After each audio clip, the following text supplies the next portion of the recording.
ابھی کچھ عرصہ پہلے کائنات کے بارے میں انسان کا نظریہ کچھ اور تھا، لیکن غیر معمولی ذہانت کے حامل چند افراد نے انسان کو ترقی کے اس معراج پر لا کھڑا کیا ہے جہاں پہنچ کر آج کی نسل انسان خود بھی حیران ہے۔ جیسے جیسے انسان کائنات کے متعلق جانتا گیا وہی کائنات بھی دن پر دن مزید الجھتی گئی۔ یہ بھی سچ ہے کہ کائنات کی پہلی ہونے میں وقت کا بھی بہت بڑا کردار ہے۔ اگر انسان وقت کے قید سے آزاد ہو کر کائنات کو ایکسپلور کرنے نکلے تو شاید اس کی پراسرارت وہ نہ رہتی جو نظر آ رہی ہے۔ پچھلی صدی میں کچھ ایسے لوگ بھی گزرے ہیں جنہوں نے وقت کی قید میں رہتے ہوئے کائنات کے متعلق وہ راز افشاں کیے جن کو پڑھ کر انسان ورت و حیرت میں ڈوب جاتا ہے۔ بلا شبہ آئنسٹائن اور اسٹیفن ہاکنگ کا نام بہترین سائنسدانوں میں سر فہرست آتا ہے۔ اس خاطر ہمیں یہ کہتے ہوئے خوشی ہوتی ہے کہ ہم اسٹیفن ہاکنگ کے عہد میں جی رہے ہیں یا جی رہے تھے۔ اسٹیفن ہاکنگ کا تعلق انتہائی غریب گھرانے سے تھا، یہاں تک کہ ایک ایسا وقت آیا جب اس کے اسکول کی فیس تک والدین ادا نہیں کر پا رہے تھے، جس کی وجہ سے ہاکنگ دیگر بچوں کی بنسبت اچھا اسٹوڈنٹ طالب علم نہیں بن پایا۔ چونکہ ہاکنگ کے والد میڈیکل کے شعبے سے وابستہ تھے اور ہاکنگ ریاضی دان بننا چاہتا تھا۔ 70 سال پہلے ریاضی دان بننے والے کو نوکریاں نہیں ملتی تھی، لہٰذا ہاکنگ جب بڑے ہوئے تو ان کے والد نے ان پر علم طالب پڑھنے کے لیے زور ڈالا، مگر انہوں نے کیمیا اور فزکس کی جانب اپنا رجحان برقرار رکھا۔ ان کے اسکول میں دیگر طالب علم آئنسٹائن کہہ کر انہیں چھیڑتے تھے، مگر اس وقت کس کو معلوم تھا کہ یہ واقعی ایک دن آئنسٹائن ہی ثابت ہوگا۔ میں ہوں شوکت نواز اور ہماری دنیا کی وہ تھا کون کی سیریز میں ہم آپ کو اسٹیفن ہاکنگ کی ناقابل یقین داستان دکھائیں گے۔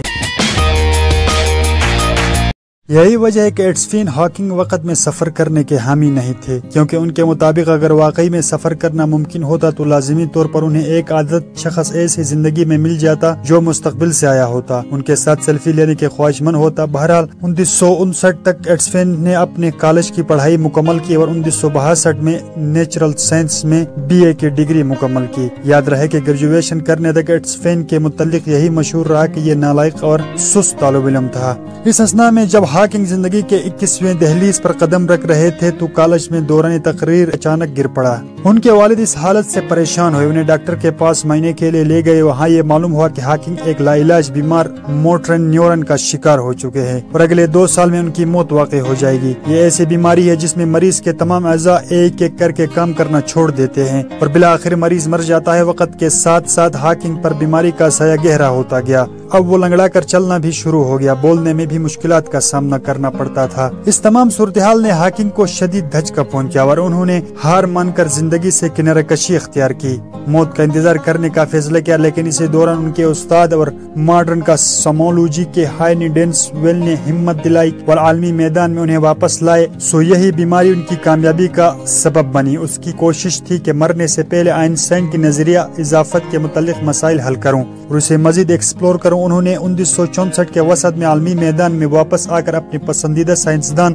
فریڈ ہائل کی سائنسی نظریات سے غلطیاں نکالی۔ یہ پہلا وقت تھا جب انہیں بھرپور پذیرائی ملی۔ یاد رہے یہ وہ دور تھا جب بگ بینگ اور بلیک ہولز کے متعلق بہت سے مفروضے گردش میں تھے، کاسمک بیک گراؤنڈ ریسٹریشن دریافت ہو رہی تھی اور فزکس میں نئی نئی زراعت دریافت ہونے کا سلسلہ چل نکلا تھا۔ اسی دوران اسٹیفن ہاکنگ نے بلیک ہول اور بلیک بینگ کے متعلق تحقیق کرنے کا سوچ اور مقابلہ تھیسس لکھا جو 1966 میں منظور کر لیا گیا، جس کے بعد پروفیسر اسٹیفن ہاکنگ نے 24 سال کی عمر میں PhD ڈگری حاصل کی۔ یاد رہے مذکورہ مقالے کو 2017 میں عام عوام کے لیے جب انٹرنیٹ پر اپلوڈ کیا گیا تو تقریباً ایک دن میں 1 لاکھ لوگوں نے اسے ڈاؤن لوڈ کرنے کی کوشش کی اور ویب سائٹ پر اتنا لوڈ بڑھ گیا کہ سرور ڈاؤن ہو گیا تھا۔ یہ واقعی عالمی خبروں کی زینت بنا تھا۔ بہرحال تقریباً 4 سال آئنسٹائن کے نظریات اضافہ پر تحقیق کے بعد اسٹیفن ہاکنگ نے ثابت کیا کہ اگر نظریہ اضافت کے قوانین کائنات پر لاگو ہوتے ہیں تو یقینی طور پر کائنات کا آغاز ایک نقطے سے ہوا، کیونکہ بلیک ہول میں بھی موجود ہوتی ہے۔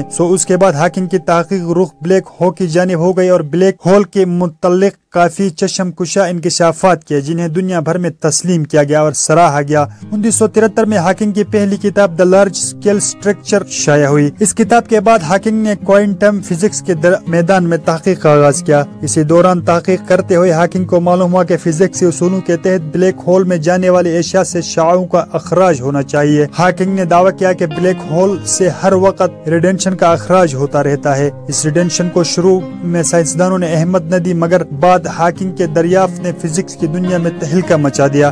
آج بھی ان کو ہاکنگ ریڈینشن کے نام سے جانتے ہیں۔ اس کے بعد اسٹیفن ہاکنگ نے انعامات اور میڈلز کی بارش کر دی۔ ٹی وی اور ریڈیو چینل ان کے انٹرویوز نشر ہونا شروع ہو گئے۔ 80 کی دہائی میں اسٹیفن ہاکنگ نے کائنات کے آغاز کے متعلق سمجھنا شروع کیا اور بیگ بینگ کو ایک بار پھر اپنی تحقیق کا موضوع بنایا، جس کا نتیجہ یہ حاصل کیا کہ وقت کا آغاز کائنات کے ساتھ ہوا۔ کائنات سے پہلے وقت موجود نہیں تھا، اس خاطر ہم یہ نہیں بتا سکتے اس سے پہلے کیا تھا۔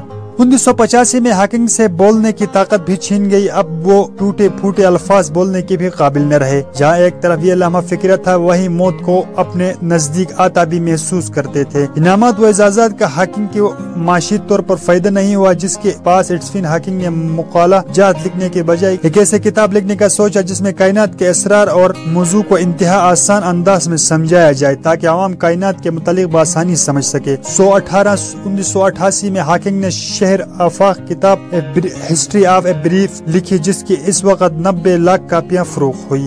بعد ازاں اس کتاب کا شائقین کی جانب سے دنیا کی کئی زبانوں میں ترجمہ کیا گیا۔ پاکستان میں یہ کتاب اردو ترجمے میں وقت کے سفر کے عنوان سے دستیاب ہے، غالباً انٹرنیٹ پر بھی مل جائے گی۔ اس کتاب کو 1992 میں ایک ڈاکومنٹری کی صورت میں بھی پیش کیا گیا تھا۔ 1997 میں اسٹیفن ہاکنگ کی 6 حصوں پر مشتمل ٹی وی سیریز بھی آئی، جس کے بعد ہاکنگ نے 2001 میں ایک اور شہر آفاق لکھی، دی یونیورس اینڈ نیچرل لکھی، جس کے بعد 2005 میں اور کتاب لکھی۔ اس کے بعد 2006 میں دنیا ریاضی میں تہلکہ مچانے والی کتاب گڈ کریٹڈ لکھی۔ ہاکنگ کی دنیا بھر کی یونیورسٹیز میں مدعو کیا جانے لگا۔ 2007 میں اسٹیفن ہاکنگ کو خصوصی طور پر زیرو گریویٹی فلائٹ میں لے جایا گیا، جہاں انہیں کشش ثقل سے آزاد ماحول ایکسپیرینس کرنے والے پہلے معذور انسان ہونے کا اعزاز حاصل ہے۔ اسٹیفن ہاکنگ بیگزوسن نامی ذرات کو تسلیم نہیں کرتے تھے، مگر بعد ازاں جولائی 2012 میں سرین لیبارٹری میں ان کا وجود ثابت ہو گیا، جس پر اسٹیفن ہاکنگ نے اپنی شکست تسلیم کرتے ہوئے ہگز بوسون کے متعلق سب سے پہلے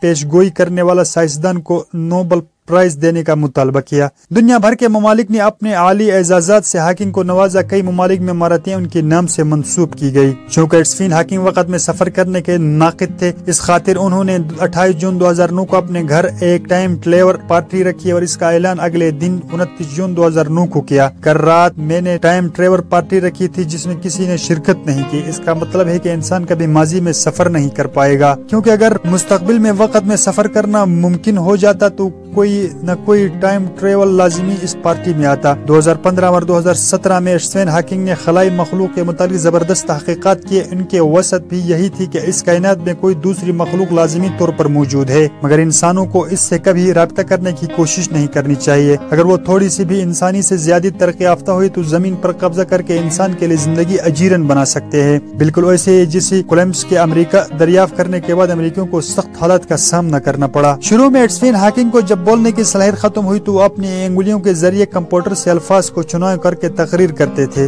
مگر 2005 میں ان کی انگلیوں تک نے کام کرنا شروع کر دیا، جس کے لیے انٹل کے ماہرین نے ان کی انگلیوں کی حرکت کے ذریعے الفاظ تحقیق کرنے کی ٹیکنالوجی متعارف کروائی، اور یہ مختلف یونیورسٹیز میں تقریر کرنے کی اپنی گالوں کو ہلا کر الفاظ کا چناؤ کرتے تھے۔ کیونکہ یہ ویل چیئر میں خود نہیں چلا سکتے تھے، اس کو بھی چلانے کے احکامات گالیوں کے موومنٹ کے ذریعے دیتے تھے۔